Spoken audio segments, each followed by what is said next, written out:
Hello, good morning, students. Good morning, all of you.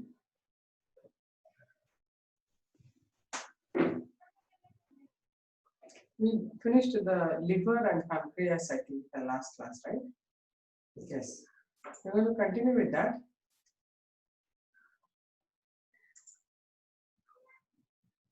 So, pancreatic cells, I told you, the one that produce pancreatic juice are called pancreatic acini. Do you remember the pancreatic acini I told you? The pancreatic lobules, right? So, pancreas is a leaf-like gland situated just beneath the stomach area, and this will be having two portions. One is the exocrine portion, one is the endocrine portion, right? Exocrine portion is formed by the pancreatic lobules, each containing number of cells called pancreatic acini or acinar cells.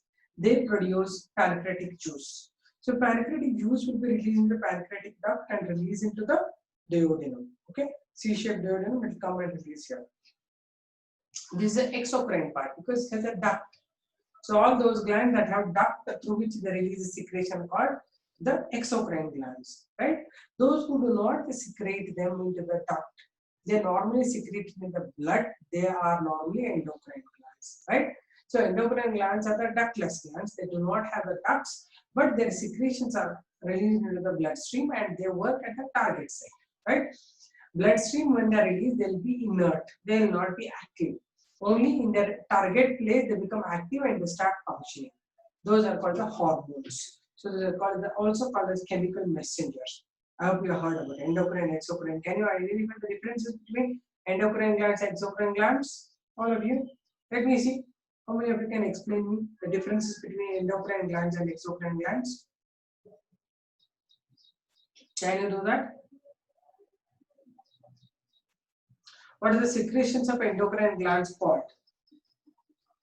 Endocrine secretions are called what? What do we call them? Yes?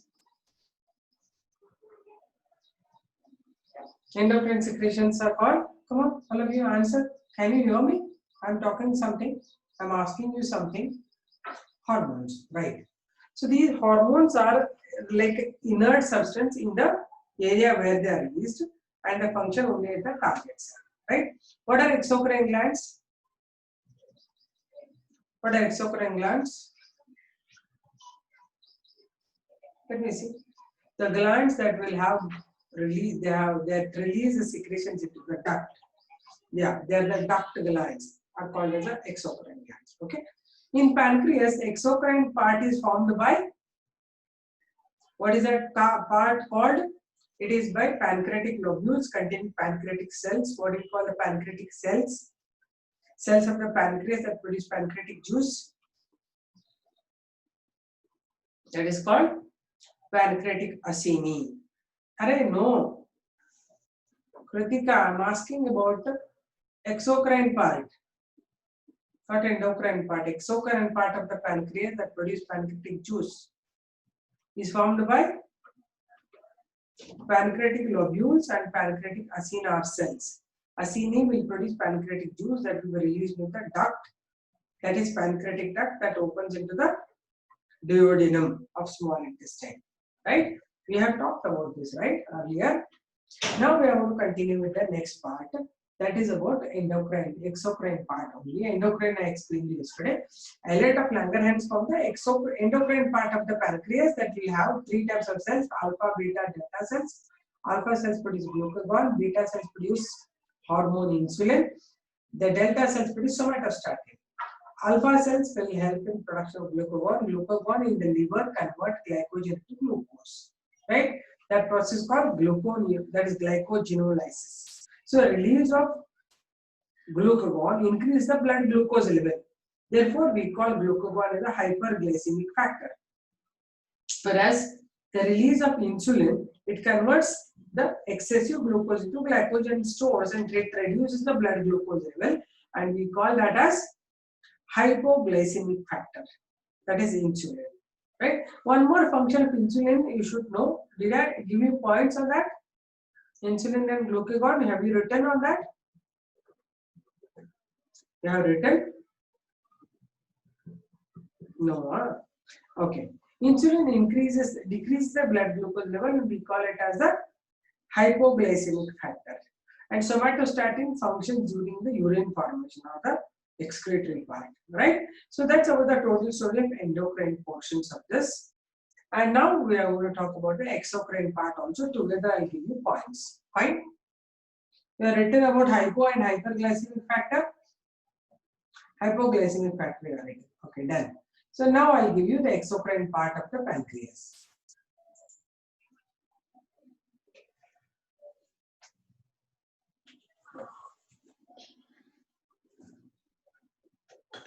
Okay. So I told you pancreas.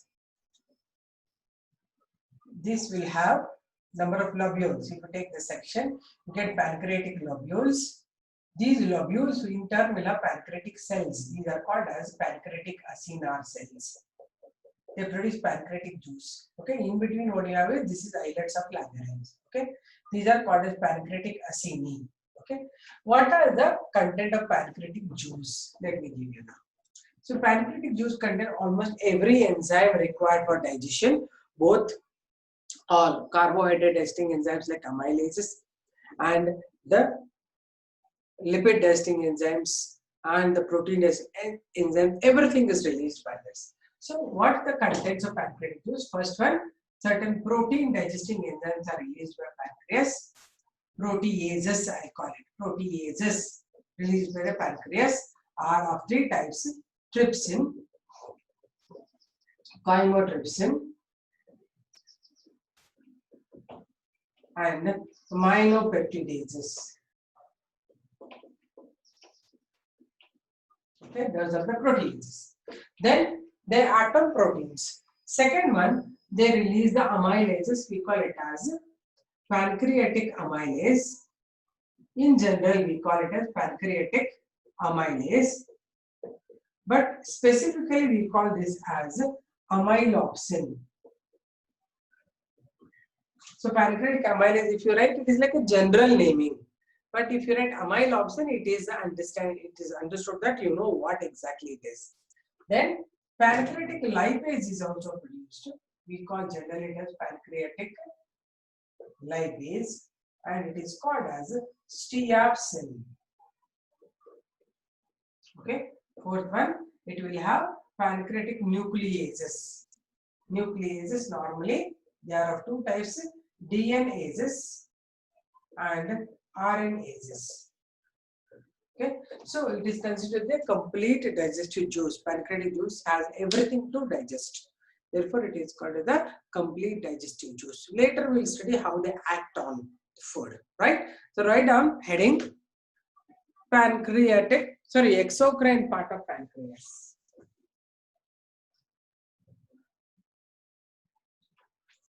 Exocrine part of pancreas.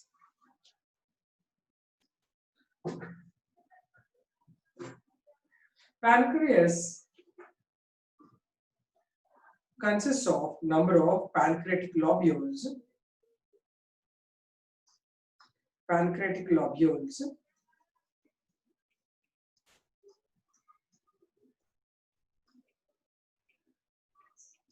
And each lobule possess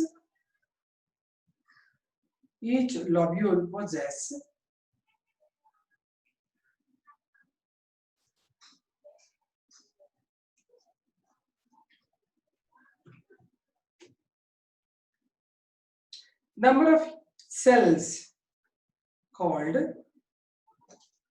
pancreatic acini. Pancreatic acini.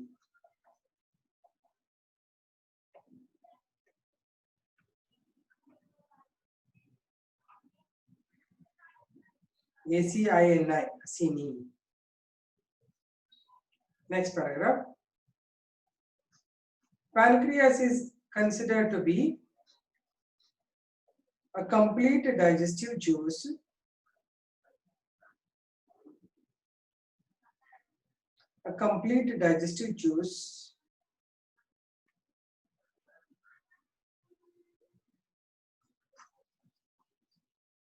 because it possesses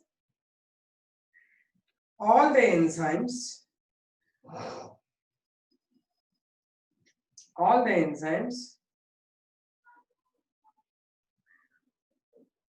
required for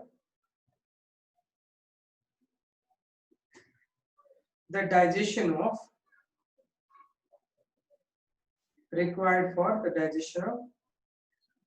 all types of substrates.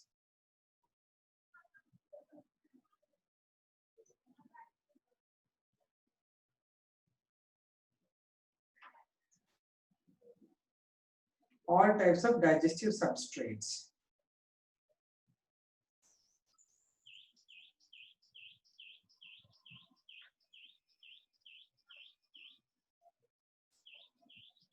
Next,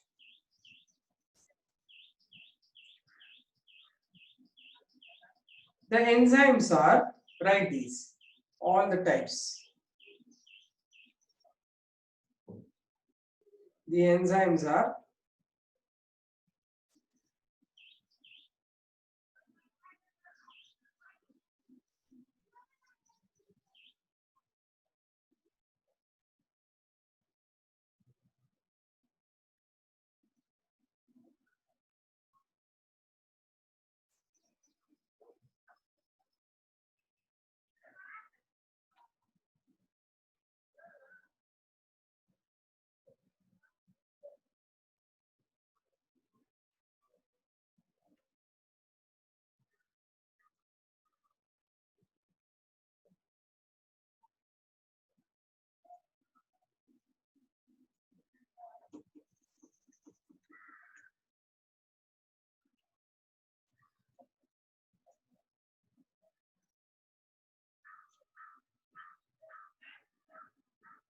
written.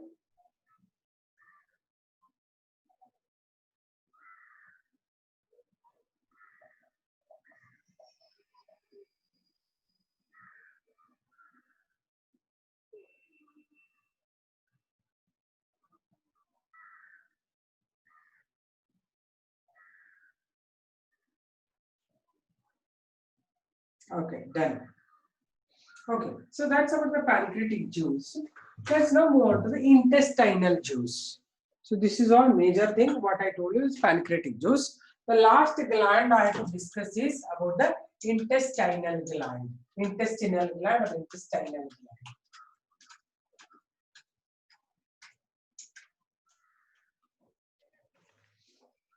So actually intestinal glands refer to the small intestinal glands. This is the fifth type of gland. Intestinal glands. Okay, this is normally found in the wall of the small intestine, internal wall of the small intestine.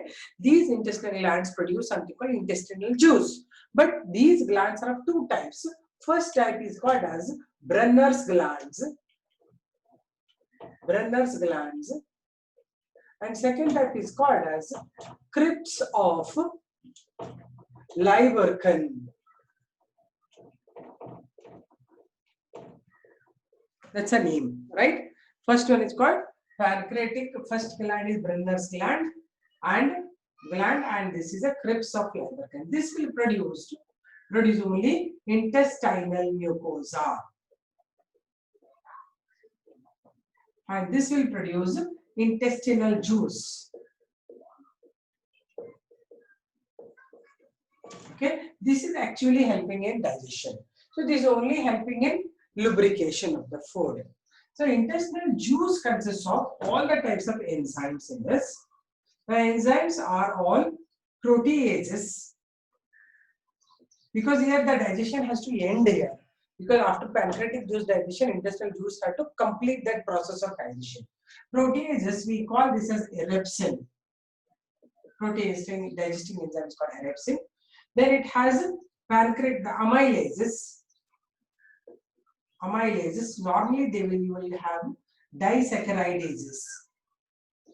Only disaccharides will be there. They will be converted to the monosaccharide. Disaccharidases will be there.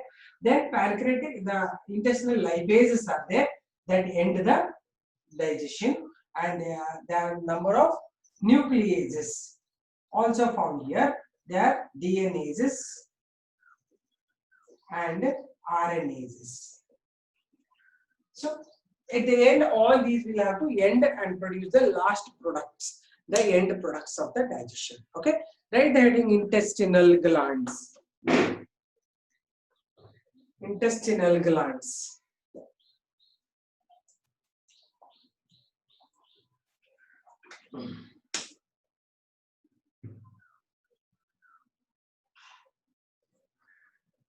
Write down small intestine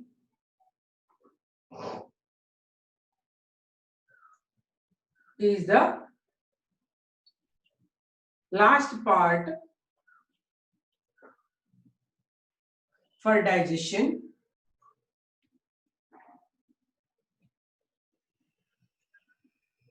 and here digestion get completed, and here digestion get completed.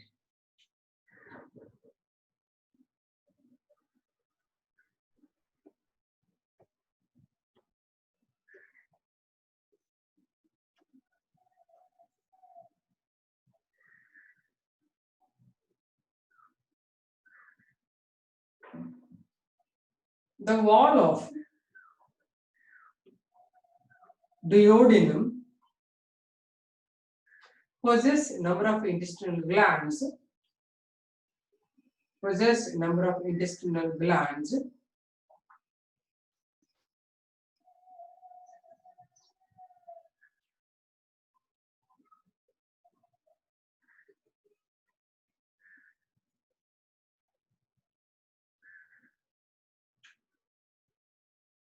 Wall of duodenum consists of number of intestinal glands that are of two types. First one, Brenner's glands.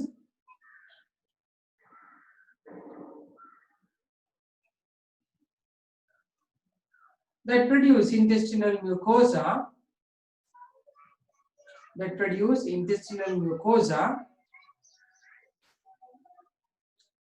Second one, crypts of Lieberkühn.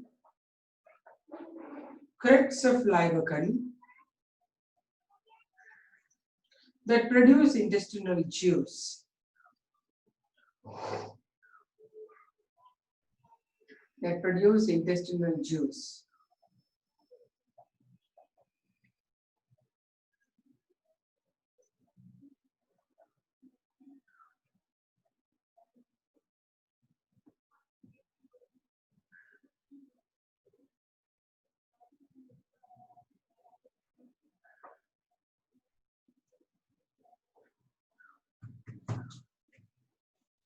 Intestinal juice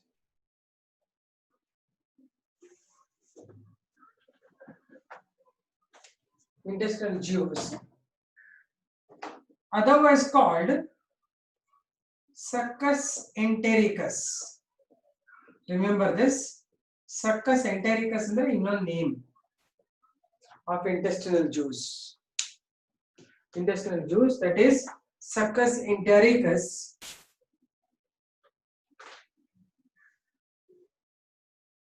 consists of all the digestive enzymes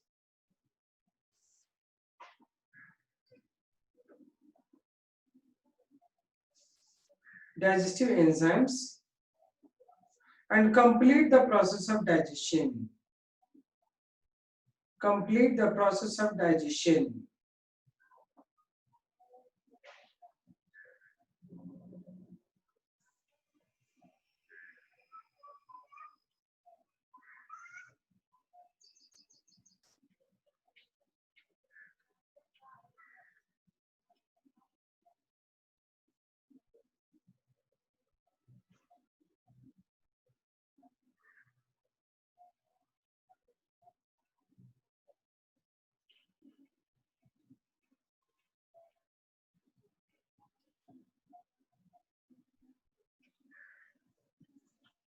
The enzymes are,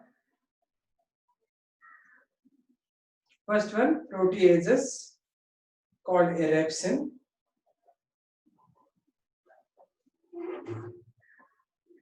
Second one,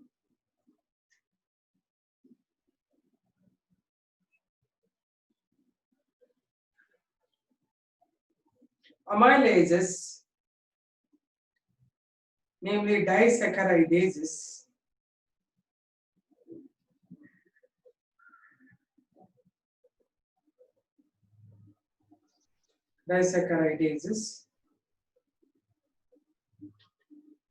lipases, don't write any name there, lipases,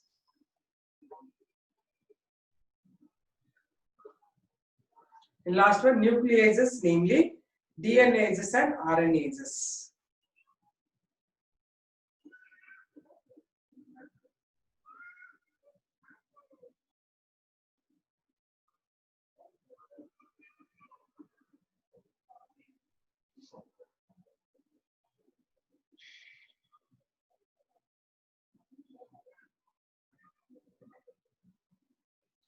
Okay, finished, right? All of you are finished? Okay, let's now start with the process of digestion. Did you all write this? I hope so. Let us now begin with the process of digestion.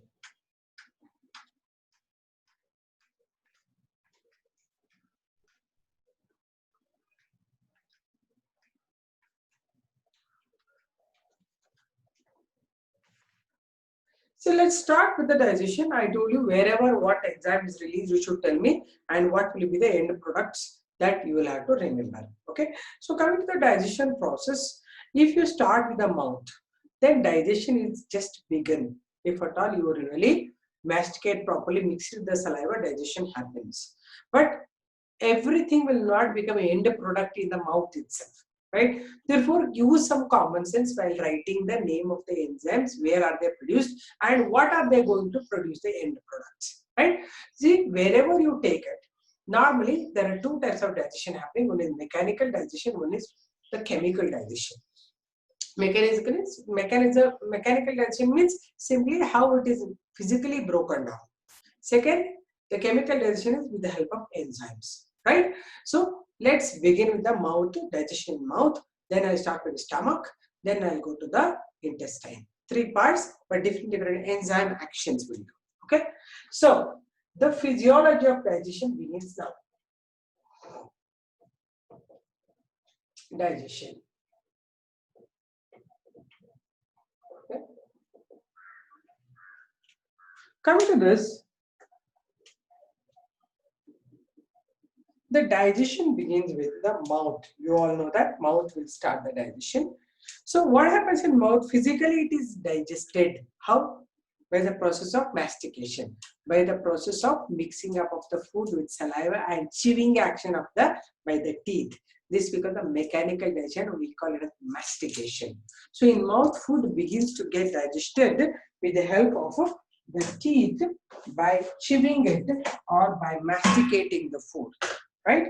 So the first one, the digestion in mouth. In mouth. The first one is in that the mechanical digestion.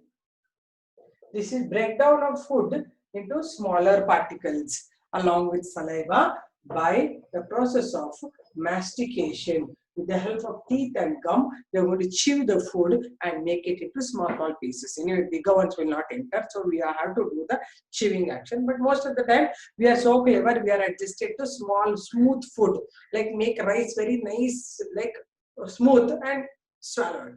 If you do that, this will not happen. So mouth digestion will be exited. You will not do mouth digestion. So some of the digestion which has to happen in the mouth, you are not giving work to the mouth. So as much as possible, you eat the food which is chewable food, not chewing gum. Chewable food andre ನೀವು ಬಾಯಲ್ಲಿ ಅಗಿಬೇಕನ್ನ ಊಟ ಬಿಟ್ಟು anything you eat, like rotis and all chapatis, you will chew it. But most of the time I see people are so lazy. They get very simple food, like take it, put it, swallow it. So one part of digestion which has to happen in the mouth is escaped. So you are not digesting and your microbes in the food and all will be escaped from getting killed. Therefore, you should never do that. You should eat some food which is chewable food, right? Therefore, whatever you are eating, mostly rotis and all you better practice in the morning. When you start eating, eat rotis along with the vegetables and all raw, if at all you have. Try to chew it for a longer duration where it will mix thoroughly with the saliva, and once it mixes with the saliva, digestion begins. Only 10% starch digestion begins in the mouth. That too, if you are giving them opportunity for digestion. So many times we don't even give them opportunity to digest. We take it, we swallow it, right? Therefore, if you do that, it becomes more heavy for digestion because this enzyme is not working. You are not even giving any work for that. Therefore, as much as possible, eat something which is chewable and keep it for a long time in the mouth so that it will continuously release saliva, microbes are killed, and the starch begins to digest, right? First, you are going to do mastication. Second is the chemical digestion. Chemical digestion refers to by the help of enzyme, right? Chemical digestion happens by where the starch, only around 10%, in the presence of salivary amylase. Amylase, you already know it. This salivary amylase is by another name for this is tyalin, P-T-Y-A-L-I-N, tyalin enzyme will break into maltose. Very important, the whole thing you put it in a one box. Right? This is the first digestion happening. Only around 10% of the starch begin to get digested. Nothing else digests in the mouth than starch. No proteins, no any lipids and all. Nothing will happen. Only starch is digested. That too only 10% if you are masticating it properly. Right? After the physical digestion, chemical digestion, food becomes a small wall-like structure. Right? That is a physical wall of food formed after the digestion in the mouth is called as bolus. Very important word to be asked in examination. What is bolus? Bolus is the pasty food formed after digestion in the mouth. Right? You write to write it as a bolus. Okay? Write the heading physiology of digestion.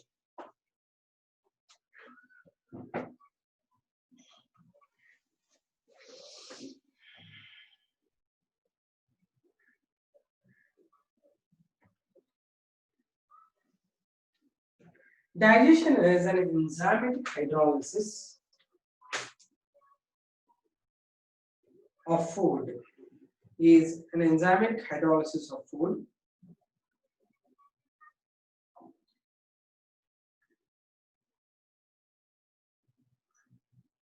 And these enzymes are produced by various glands. These enzymes are produced in various glands, by various glands.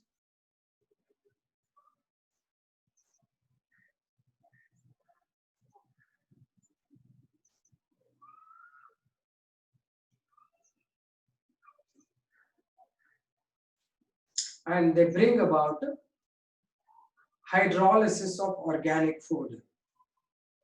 And they bring about hydrolysis of organic food.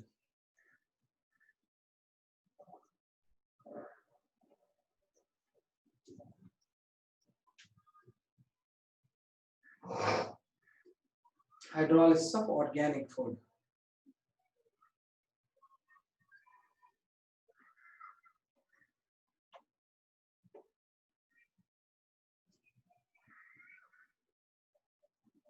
I repeat, digestion is the enzymatic hydrolysis of food.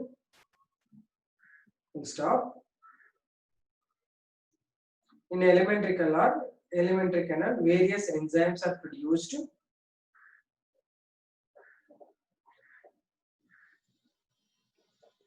that help in hydrolysis of food.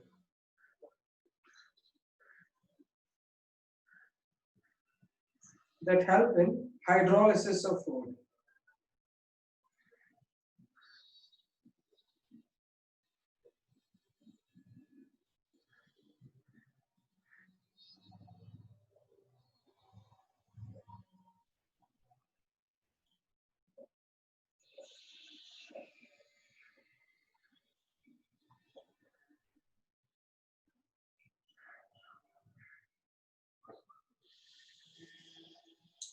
First write the side heading. Digestion in mouth.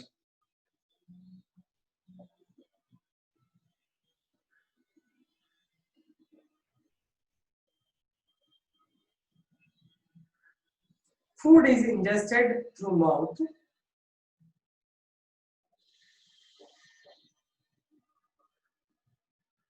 Food is ingested through mouth. It's okay. Don't have to thank me. Ingested through mouth.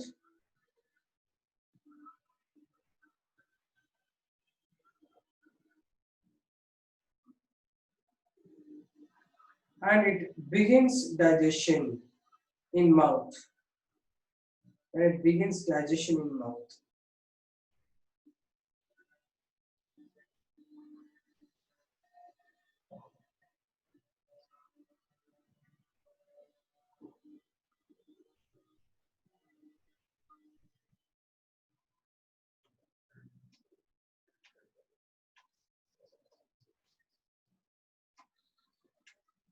First one, mechanical digestion.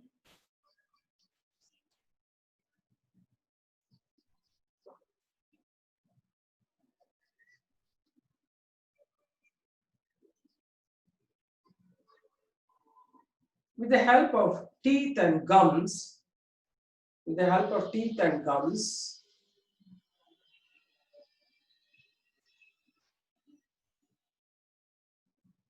in presence of watery saliva, in presence of watery saliva,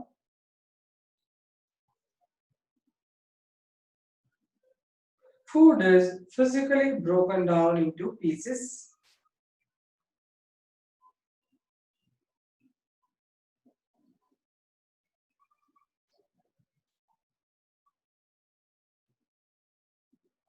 Physically broken down into pieces by the process of mastication.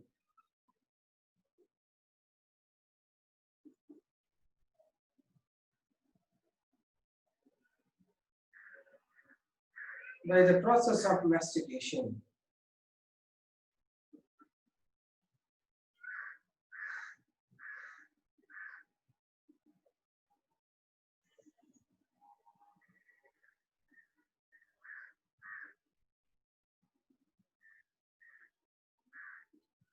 Next, chemical digestion.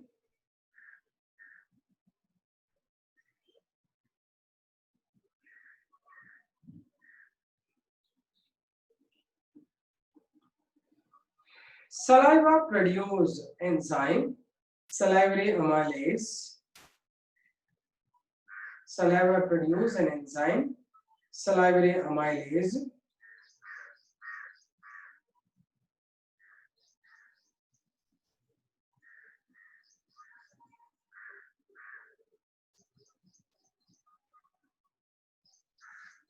Salivary amylase or ptyalin. Ptyalin or ptyalin that acts on starch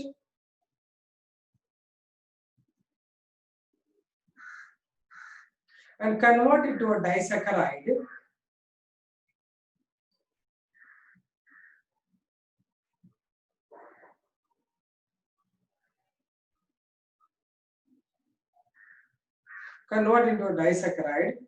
maltose.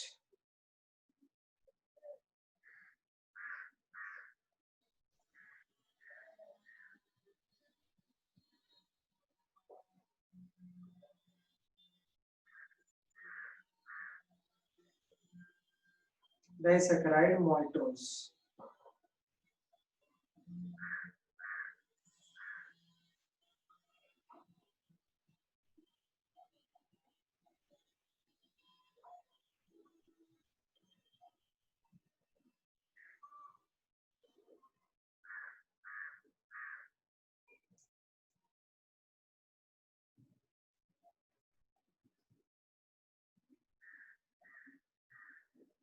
Then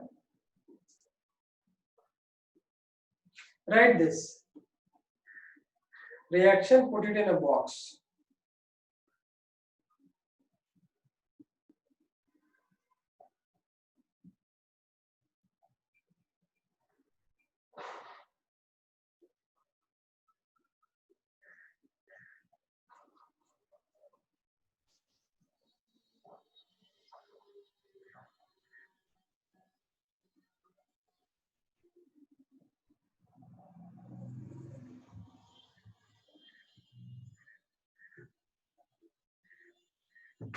Written?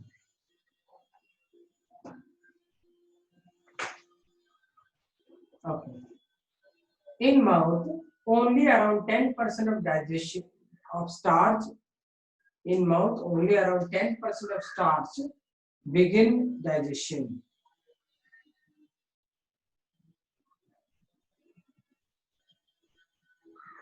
Next slide, bolus. Side reading bolus. 1 mark question it is. Side ge 2 stars sakomudi. Will be asked. Even Thailand will be asked. Bolus, it is the pasty food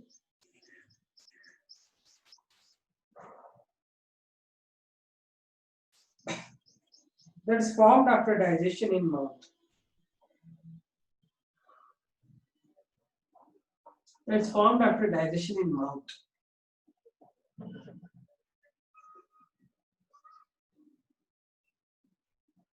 Andra? Okay. Now we'll move on to the digestion in stomach. I told you till now digestion in mouth. Let us start with the digestion in stomach. See, part by part I'm giving. I don't want you to confuse. First I gave you structural details. Now I'm giving you chemical things. How exactly digestion is happening. So next is digestion in stomach. So you already know the stomach. It is a boat-shaped structure. So whenever food enters the stomach, it will be undergoing mechanical breakdown. That is, first is mechanical digestion. Mechanically it will break down to churning action. Churning andre, you can suppose in stomach ide andre, okay, food il barutte. Okay, ishte tinbe food. Idru tumba tindre churning action agala. Suppose this is the food, then it will contract and push. It will be pushed here. It will be contract, it pushed here. So like that, all the areas it keeps moving, so that it will be exposed to all the types of enzymes. First is by churning action it will move, but while moving into this, first it has to pass through the esophagus. In esophagus, no digestion takes place, or not writing, just peristaltic action. Food will be just moving from the pharynx after yeah, that also right. There is something called deglutition happening. Deglutition, the swallowing. Deglutition. Deglutition, right? The swallowing of food. Whenever you are eating the food, you swallow. No, that process we call the deglutition. Add one line there. The bolus enters the esophagus. Next line. Bolus enters the esophagus by the action of swallowing or deglutition. By the action of swallowing or deglutition. Then, right. So, one more line you add. In esophagus, there is no digestion. In esophagus, there is no digestion. And the food passes from intestine, from the esophagus to stomach. And the food passes from esophagus to stomach by the action of peristalsis. I hope you know already given you once. By the action of peristalsis. Peristalsis is rhythmic contraction, relaxation, pushing the contents down on them, right? By the action of peristalsis. Written? Done now? Okay.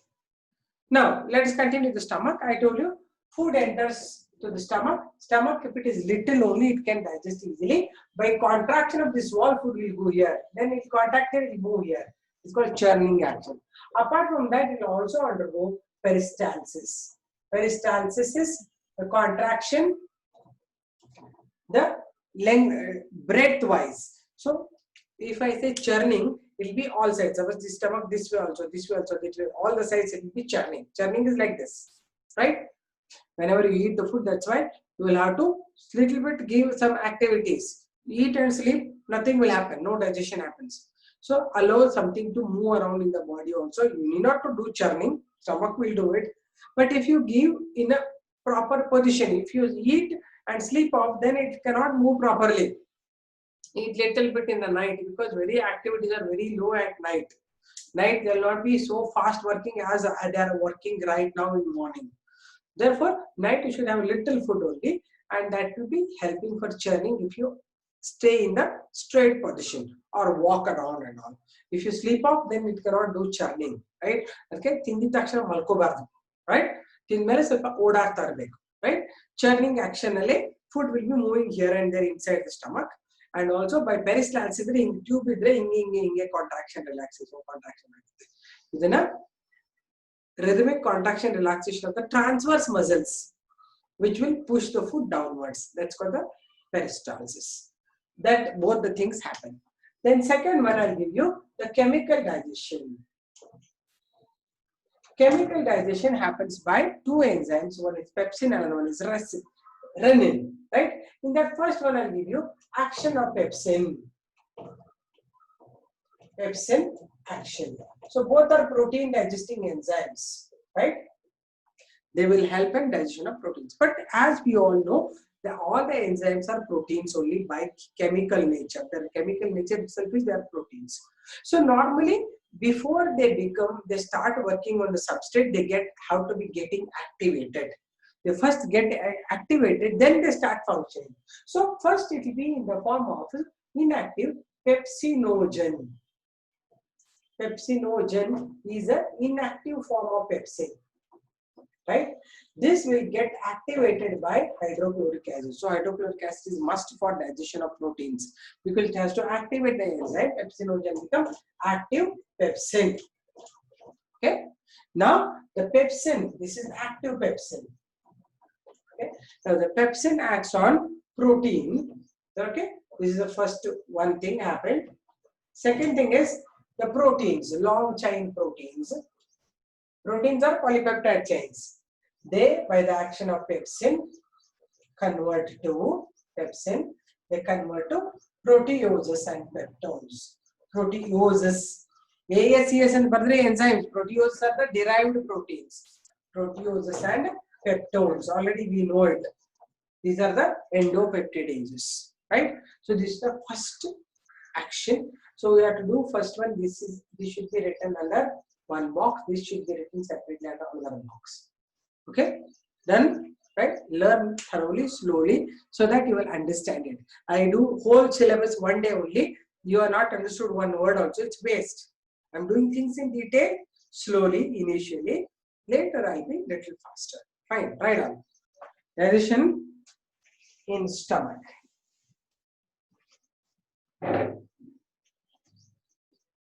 Stomach is the sac-like structure where food is stored and digested. Sac-like structure where the food is stored and digested.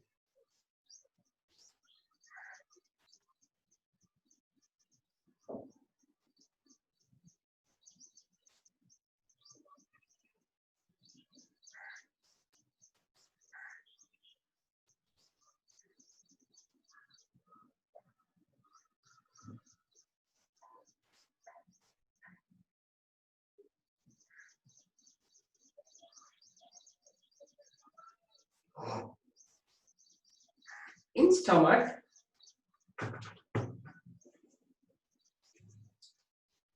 both mechanical and chemical digestion take place as below. In stomach, both mechanical and chemical digestion take place as below.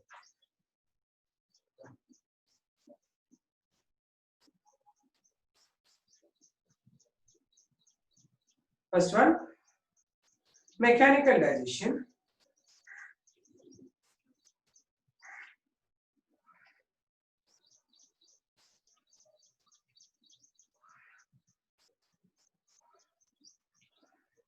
Food is mechanically broken down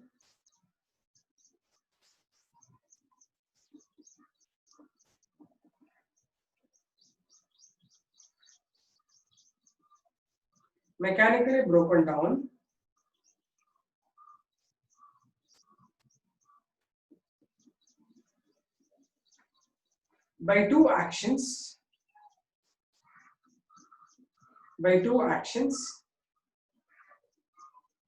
First one, churning action, churning.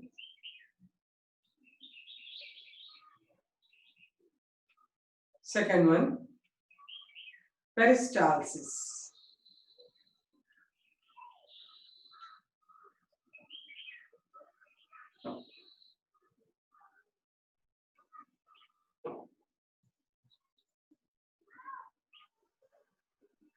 Next, write chemical digestion.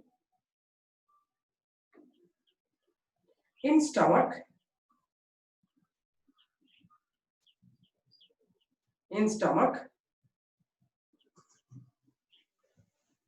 proteins are digested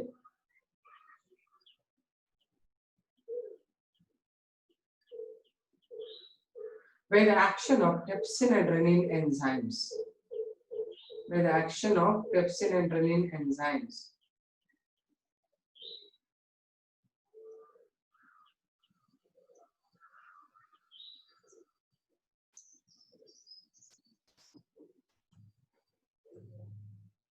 First side heading, action of pepsin.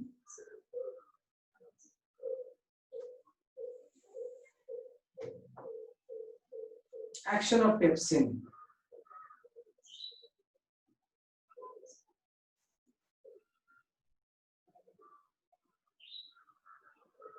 Right on.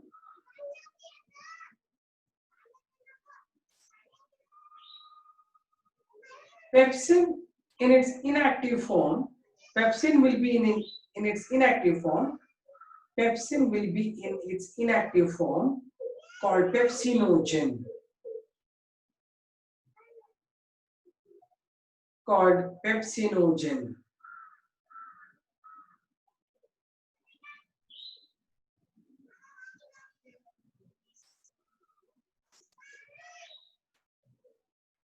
It gets activated into pepsin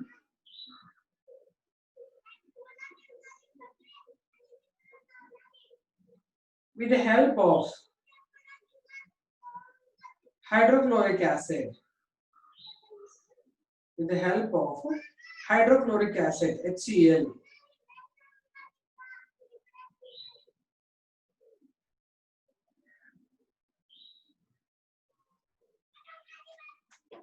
Hydrochloric acid, that is HCl. Write the first reaction.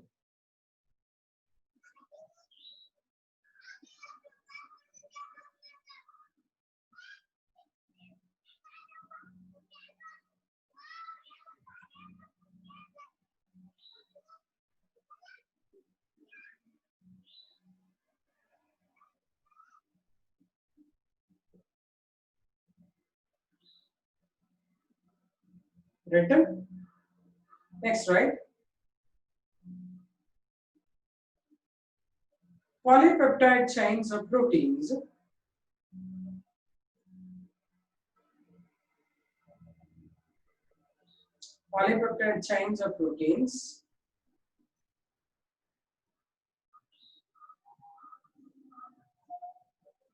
are digested into proteoses and peptones by the action of pepsin.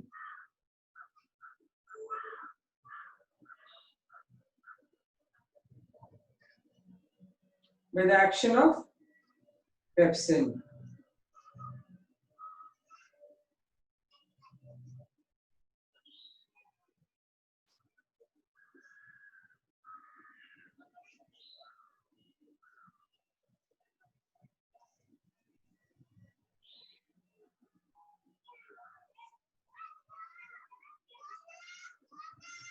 Write the last reaction, proteins by pepsin into proteoses and peptones. Put it in the box.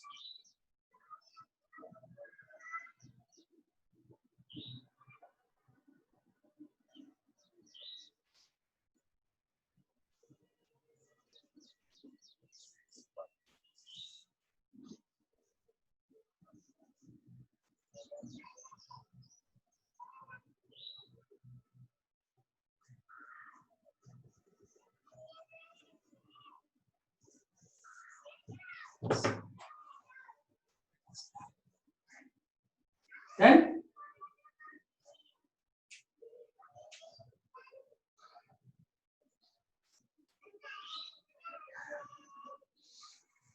finished all of you?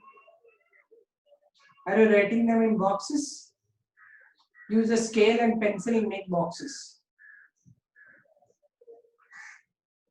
Because that's very important. Examination also, if you write like this, you will get full marks. Many times I see children will be simply writing some stories. Nobody will look at your stories.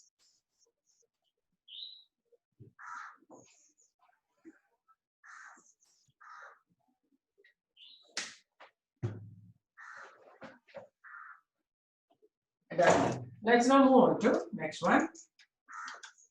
These are the two protein digesting enzymes in the stomach by the gastric juice. There is one more enzyme produced, that is the third one, that's called gastric lipase.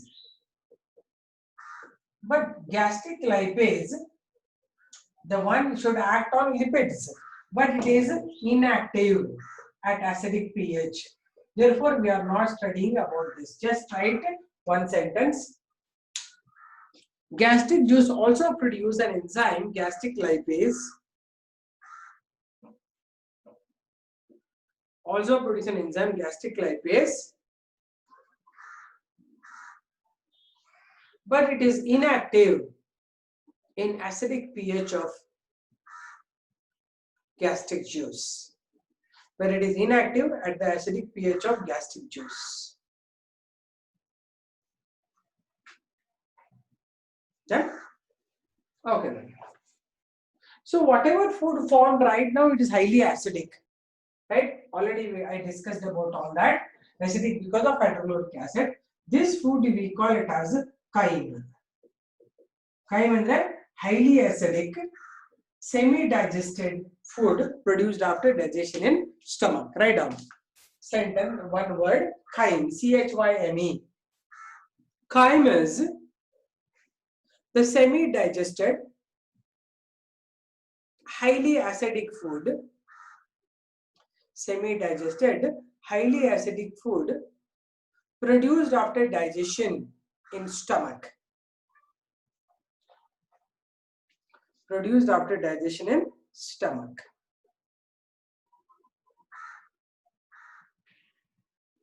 Ardra? In stomach.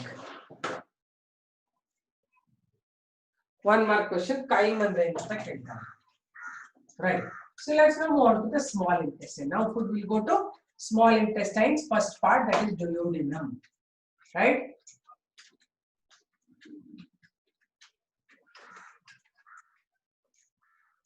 So this is very important for you because digestion, a lot of things happen in the small intestine. So that's the third part I'm explaining. Digestion in small intestine.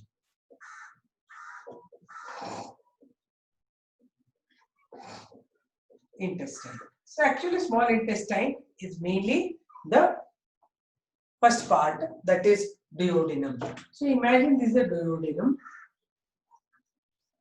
coming out from the stomach. This lot of things will be secreted into the duodenum. Okay, what is that? First one is bile juice from the liver, which is released by bile duct. This is the liver, this is the gallbladder, this is a bile duct. This will bring bile juice from the liver to the duodenum, but before it joins the duodenum, it will join the pancreatic duct also. This is a pancreatic duct. Together they have a common gland and they open here. Right? This is the pancreatic duct.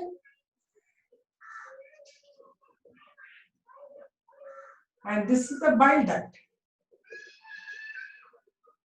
Together they are forming another duct. Its name is hepatopancreatic duct. Pancreatic duct that opens in the duodenum. Okay, so a lot of things are coming here. One is about the action of bile juice, I should explain you. Second is the action of pancreatic juice, I should explain you. Then in the wall of the intestine, what you got in the end of this, you will get the intestinal glands. I should tell you about the intestinal gland explanation. So three things are released. One is bile juice released, one is pancreatic juice released, third is the intestinal juice is released. So one by one we are going to talk about the digestion. First coming to the bile duct. So bile duct produces bile juice through the gallbladder, right? Gallbladder into the bile duct it is released. Then bile duct will bring it to the duodenum. And what are the contents of bile juice? Already we have discussed. Just once again I'll refresh here. Bile juice consists of bile salts and bile pigments. Bile salts are sodium glycocholate and sodium taurocolate, right? Then these two bile salts help in, what is that I told you? They help in emulsification of fats, where the large fat globules will break down to small fat droplets of the micelles. And this is saponification, or it is called as an emulsification of fats. So it is not digesting anything, it's only helping for digestion, right? Therefore, it is important work happened by the bile juices, conversion of large fat globules into smaller fat droplets by emulsification of fats, right? Then second is bilirubin and biliverdin are the bile pigments. They are produced by the bile juice. These will not do any help in digestion. They only impart certain color to the fecal matter and the urine. Therefore, bile juice is not helping in digestion at all. Means directly it's not doing digestion. It is called as a non-digestive juice in the digestive gland. Means it doesn't digest anything. Only breakdown is not considered to be digestion. There are no enzymes secreted. Okay, so bile juice will only assist in digestion. And one more thing is bile juice help in converting the food into alkaline structure, because the chyme is highly acidic. I told you, chyme will come from this to the duodenum. If that acidity is there, the whole thing will burn. To avoid that, the bile juice is first released and make it highly alkaline, 8.5 to 9 pH. So due to which, what happens? Food become alkaline and become good for digestion further, right? So that's a bile juice. Second is about pancreatic juice. I'll explain the pancreatic juice content and how to digest. Last, I'll explain you about the intestinal juice and its action. Okay, right, Daddy? Digestion in the small intestine.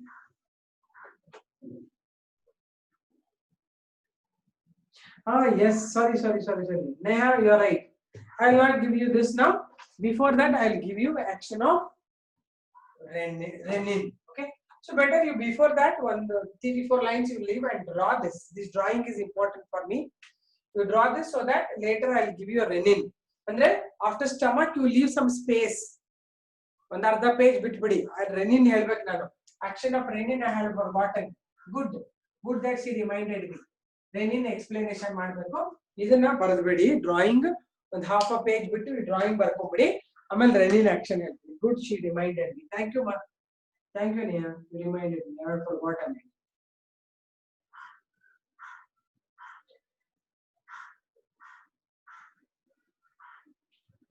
Draw this one small diagram so that you will have an idea what all is released.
Done now? Okay. So now I'll give you something about renin. So action of renin and ಹೇಳ್ಕೊಟ್ಟಿಲ್ಲ ಅದನ್ನ ಹೇಳ್ಬಿಡ್ತೀನಿ. That comes under stomach only, okay? Not in the small intestine. I'm sorry. Action of renin is ಹೇಳ್ಬೇಕು ನಾನು. After pepsin I have to give you. At the end comes bolus. Bolus ನಡೀತಿದೆ end ಗೆ ಬರೀಬಹುದು ಮತ್ತೊಮ್ಮೆ. Now I'll give you second thing, that is action of renin. Very good. Action of renin. Okay, listen. So renin is actually produced. It is a milk protein digesting enzyme. It digests only milk protein. What we have casein, right? This milk protein is digested only in the infants, children, babies, right?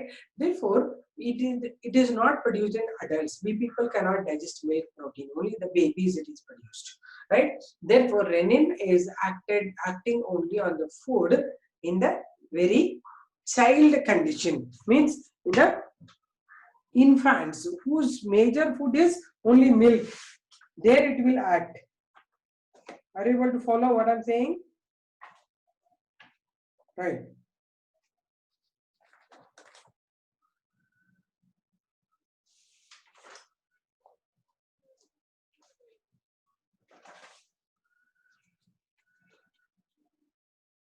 What is renin? I told you renin is a milk protein digesting enzyme.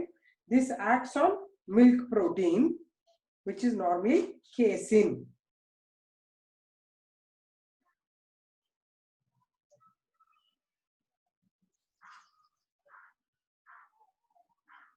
Okay.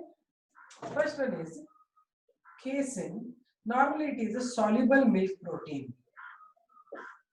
It is found now in the milk. This will be a soluble milk protein. This casein will convert to, in presence of calcium ions, convert to calcium caseinate. First. Later, calcium caseinate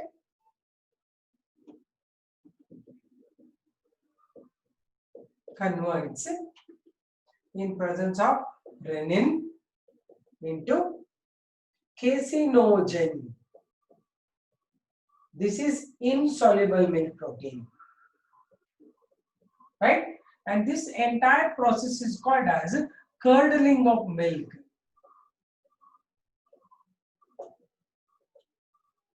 Okay, that is milk which is whatever you get in milk, no, that is casein, which is mixed with water. It will be homogeneously present, right? That is a soluble milk protein because of casein, right? With the help of calcium ions, first it forms calcium caseinate. Later, calcium caseinate in presence of renin will convert to caseinogen. Before this, renin has to get activated. So renin will be, so this is second reaction, third reaction. The first reaction is activation of renin.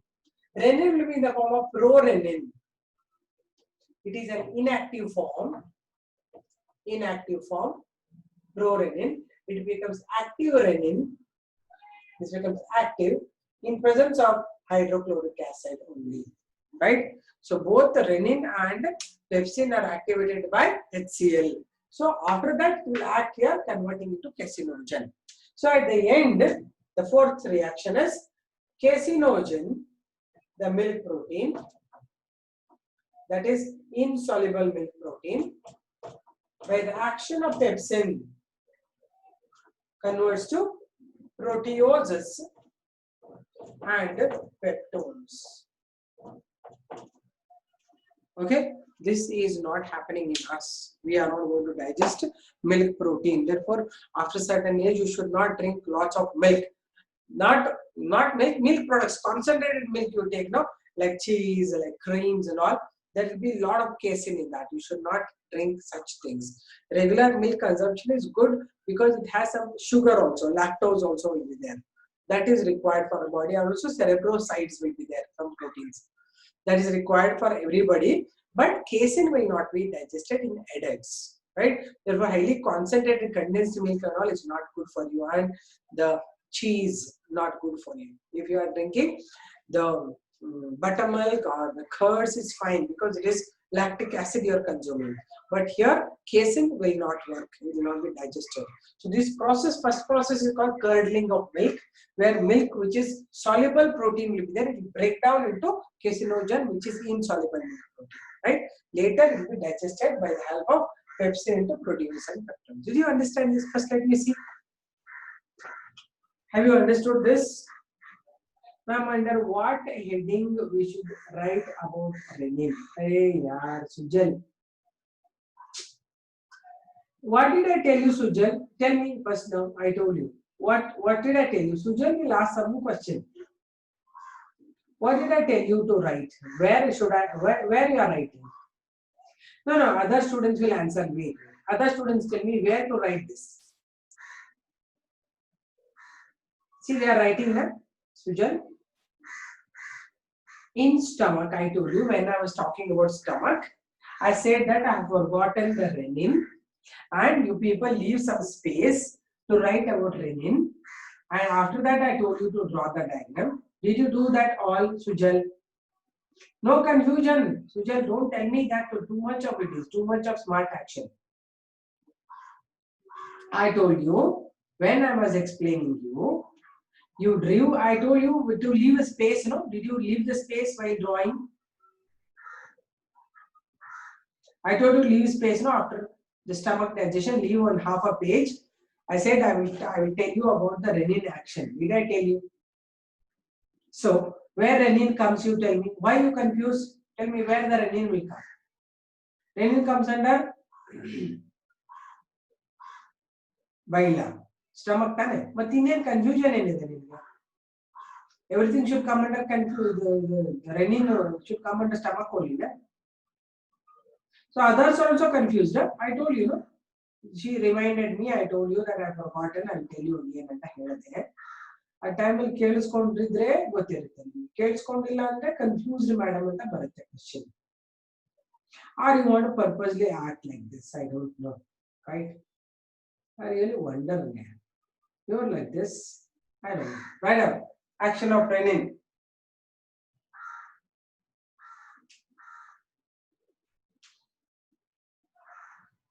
Where to write? I hope you know. After pepsin action, you are writing this action of renin. Right up. Renin is a protein digesting enzyme that act only on milk protein. Renin is the protein digesting enzyme that acts only on milk protein.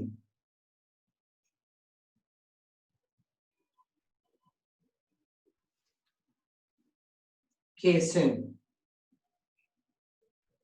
Milk protein, casein.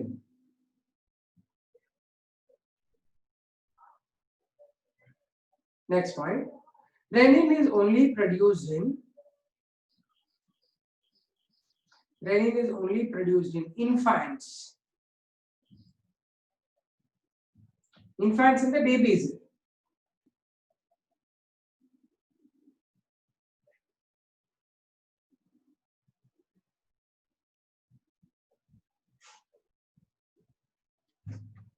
Infants. In adults, it is not produced.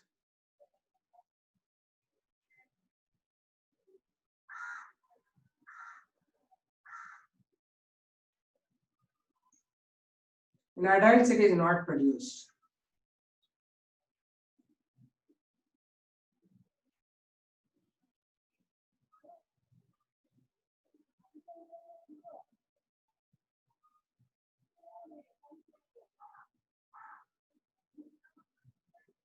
Next, right?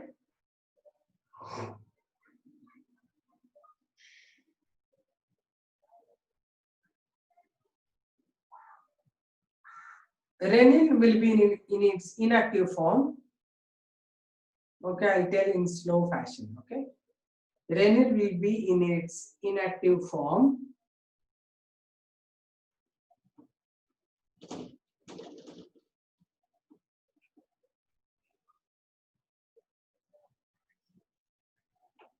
Called prorenin.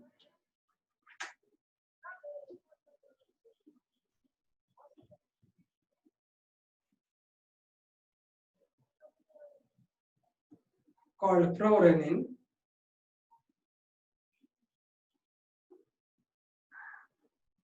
It get activated.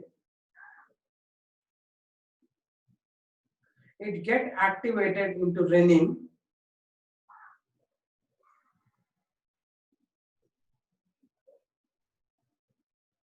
with the help of with the help of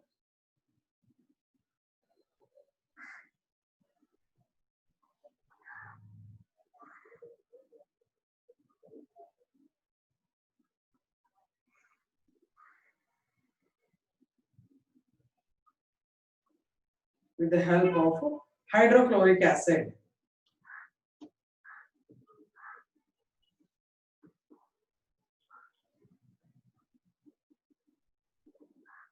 With the help of hydrochloric acid.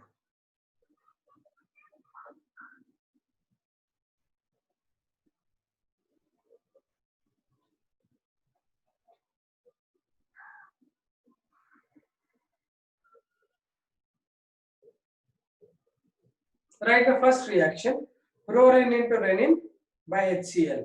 Write it in a box.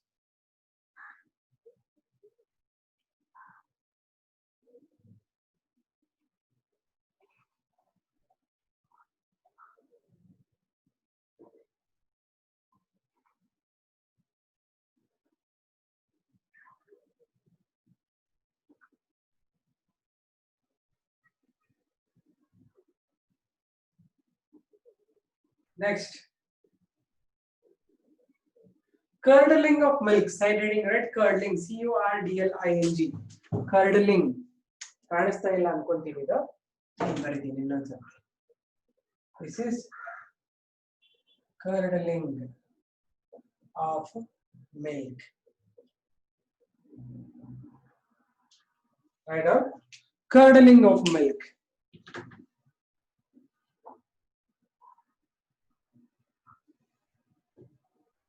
Write down.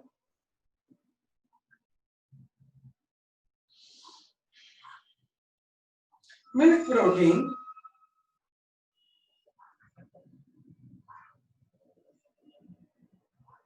casein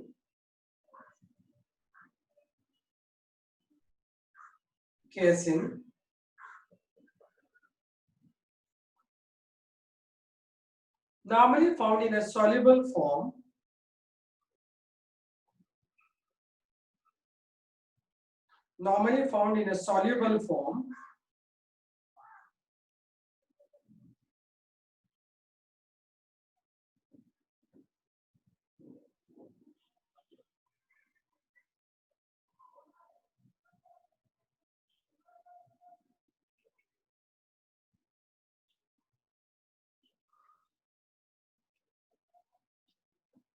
Next point, it converts to calcium caseinate.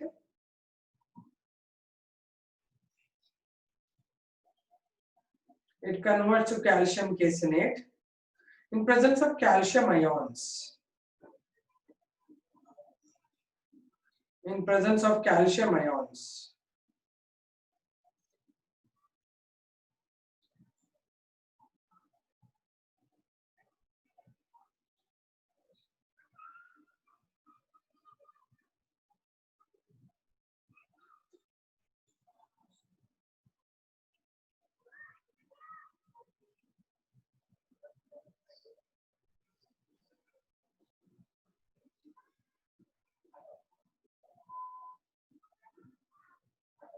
Next point, calcium caseinate in presence of renin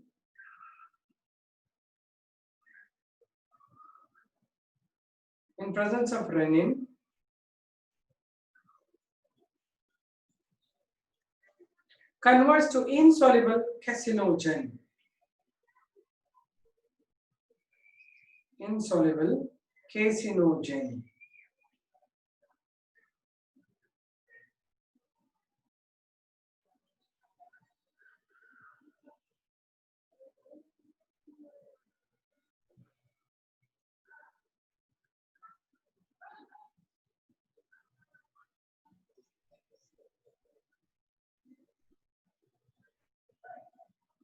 The process is called curdling of milk. The process is called curdling of milk.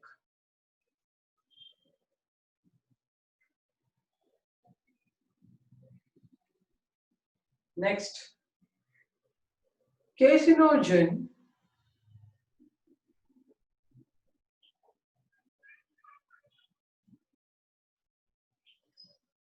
breaks down into proteases and peptones by the action of pepsin.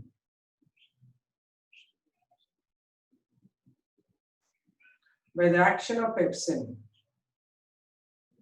Write these reactions, whatever you have not written. Write all of them.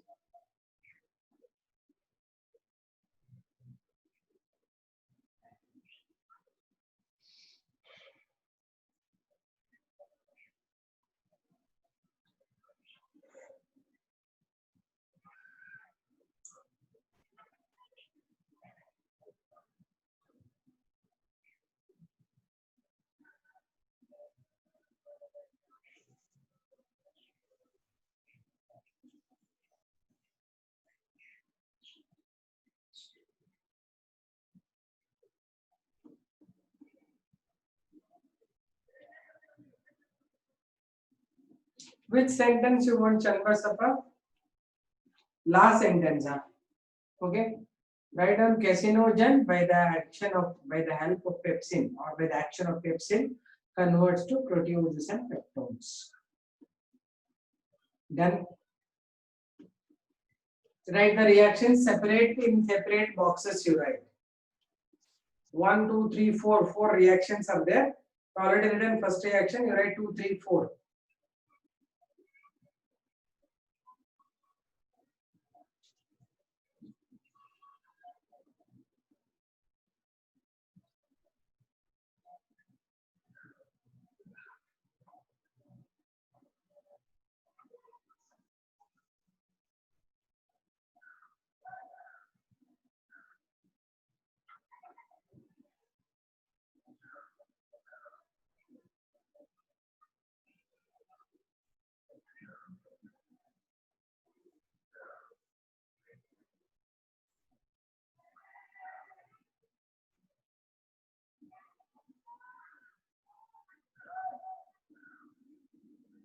Have you written?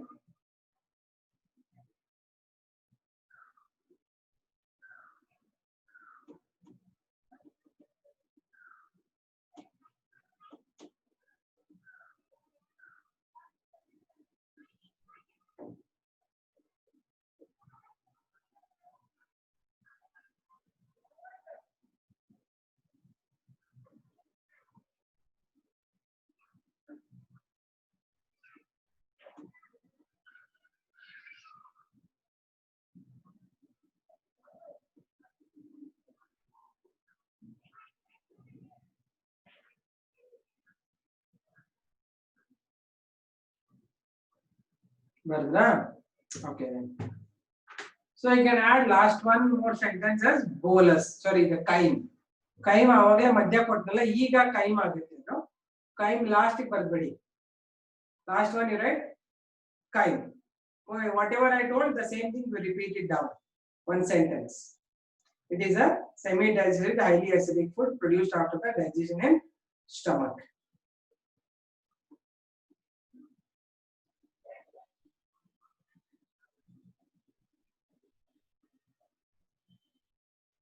Okay, next heading, right? Digestion in small intestine. I already given you some background about this, no? Did you draw the diagram of digestion in intestine? Some diagram I gave you.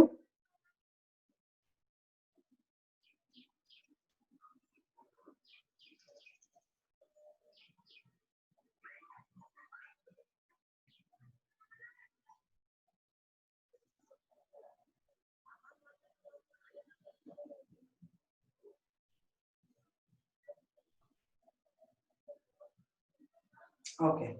Write down points you are not written, right, about the small intestine.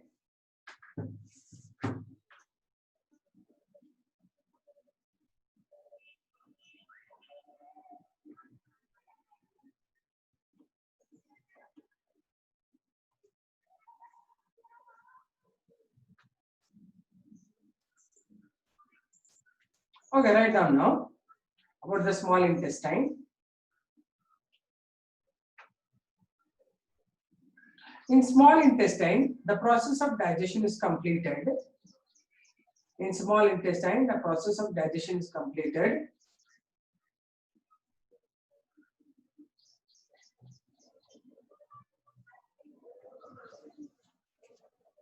As major secretions are released here. As major secretions are released here.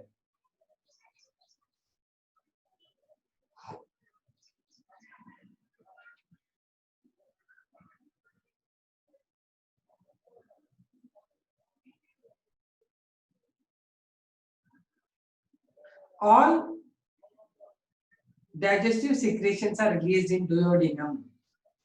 All digestive secretions are released in duodenum.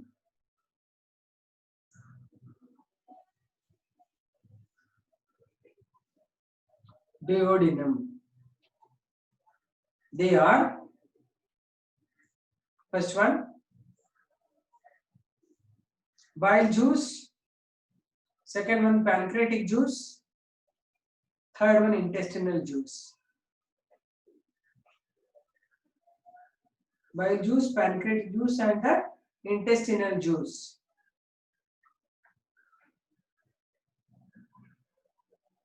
Right? Next.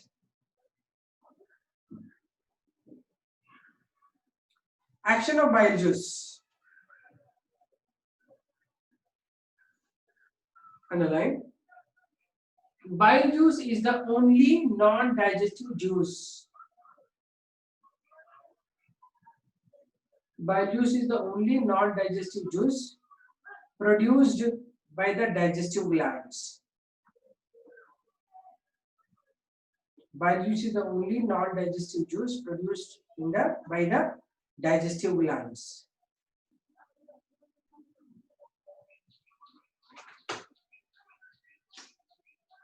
Then write down. Bile juice is released by the gallbladder.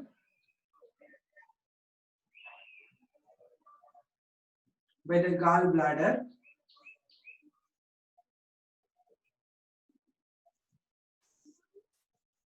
into bile duct.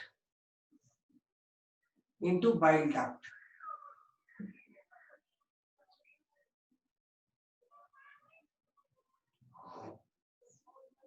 Next.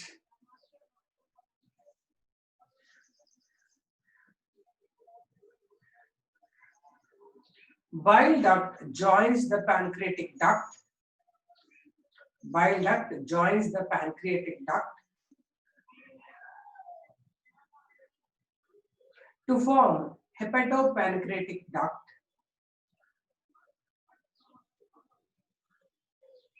Hepatopancreatic duct and opens into duodenum. And opens into duodenum.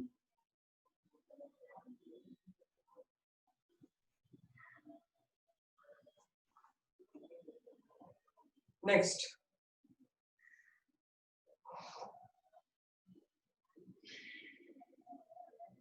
Bile juice consists of, first one, bile pigments. Underline. Already we have done this, so I am not giving much details. Bile pigments, underline. Put a dash and write bilirubin and biliveridin. Bilirubin and biliveridin.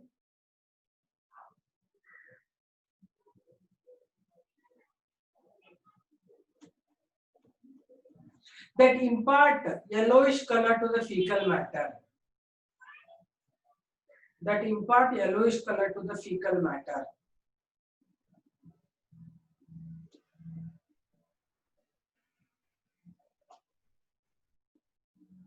Second one.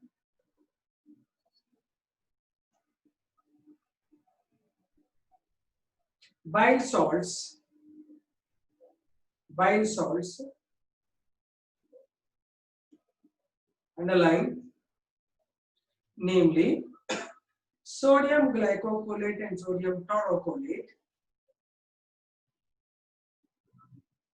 Sodium glycocolate and sodium taurocolate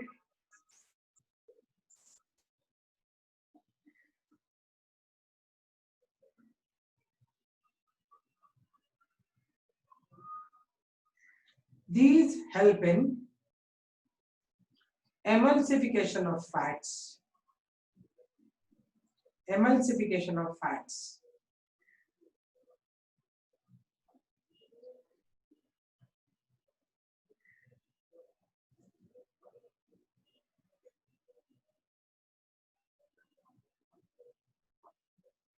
Next, bile juice provides alkaline pH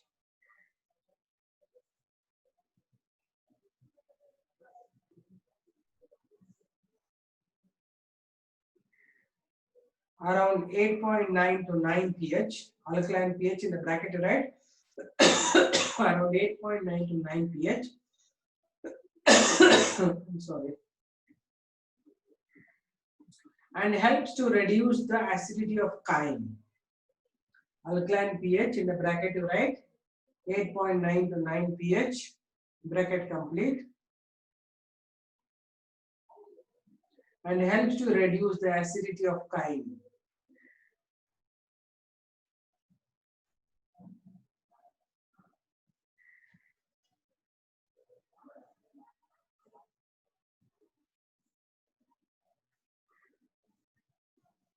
Acidity of chyme.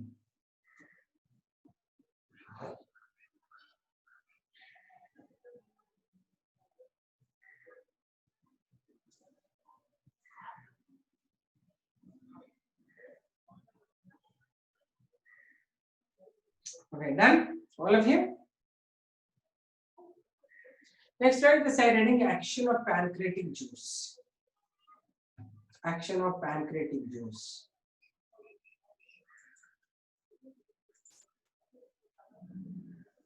I have to give you the details of all the pancreatic enzymes. Like I told you, amylopsin, steatopsin, and all. It takes still long time. Therefore, I will stop it here today. Tomorrow again we are going to continue. Okay. See you then. Bye. Anything to be asked? Somebody saying something no, I don't know why. Chandana said no for what, I don't know. I don't know. Anything else to be asked? Tell me.